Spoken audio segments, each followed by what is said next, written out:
What's up, everybody? I just wanted to hop on here and make a video that's not vertical, horizontal, and just kind of also give you an update on this Blackstone here. It's been about a month since I've actually used it, but I've had it for what, 6 months now? We're about 12 grills in.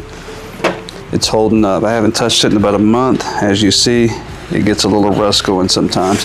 So you definitely got to make sure you keep that oil on there. Now I cured it and did what I was supposed to at the very beginning when I got it. So I've been maintaining it pretty good. So I'm just rubbing this on there right now. And then once I do that, I'm about to heat it up and then rub it again. But yeah, it's holding up. The propane, I didn't realize how long propane lasts. Yeah, these propane tanks last a long time. But yeah, decided, you know what, Memorial Day is tomorrow. It's Sunday now, Spurs play later. I'm gonna go ahead and cook up a steak. The old lady didn't want one, so she just wanted sausage. So I got one Italian sausage. And my son Sammy, 5, wanted some smoked sausage. He loves that Hillshire. So do I. So yeah, this is the 2-burner one. They have 4, but as you see the surface, look how big it is. That's all you need. I didn't need 4. If you want to get 4, it's huge. I like the fact that I could easily roll this in and out. One hand, 2 fingers, easily. I usually store it over there with a cover on it. When I need to use it, roll it out, and I'm good. It gets so hot. For when I'm cooking steaks, I like to kind of let it simmer.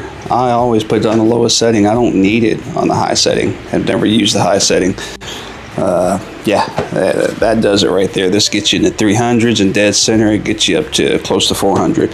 We're actually going to put it to the test and use a thermometer to show you what the low setting will do, which is perfect cooking temperature unless you're trying to sear something, sear the steak, you want to flash it, you know, smash burgers, then you might want to turn it up, but I usually go on the low setting.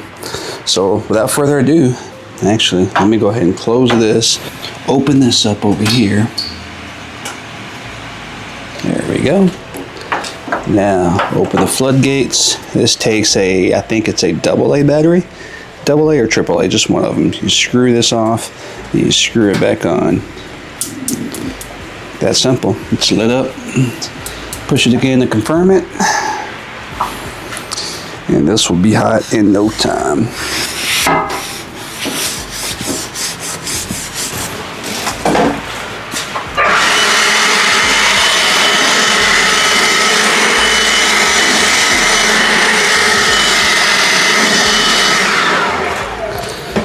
I bet that's the first time you ever seen that done, huh? Anyway, we're gonna let it get up to temperature. It's already getting hot. It's already 95 degrees. 132, 142, so it's heating up pretty quick. Yeah, Kroger had a sale today. Normally 27, got it for $14.59. All right. All right, so now that she is extra hot, I put on 1 more coat of olive oil. And we are wiping because I do want to get that rust off. You don't want to eat rust, right? So we want to clean it as much as we can. Some people just cook it directly, but I like to get the rust off. That rust oil. Hey, what's up, buddy? Kids just got home. Yeah. Manners. The kids don't have manners. Says a lot about you, right? We're about to check the temperature. All right, so I think it's clean. So let me blow it off real quick.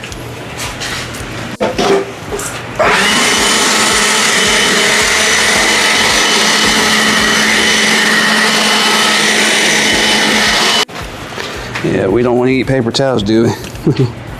Have my Ryobi fan helping me out, blowing the back of me. Makes things a lot better. So in the center, what do we got? Ooh, 423, and that's on low. Like I said, low you're at 423. So just imagine if you put it all the way at the top, you're going to be going at 5,000 degrees. No, I'm just kidding, obviously. I usually put my steaks over here in the side, as well as burgers, because as you see, you're in the 240 range, 220, 237, 260. Watch out, this is hot. That's 355 in that corner. 286, 344, 427 right in the middle there. So that kind of gives you an idea of what you're gonna get. But again, I love the Blackstone. Now it's time for me to shut the camera off and actually get to cooking and enjoy this. All right, thanks for watching. We'll see y'all on the next video. Peace.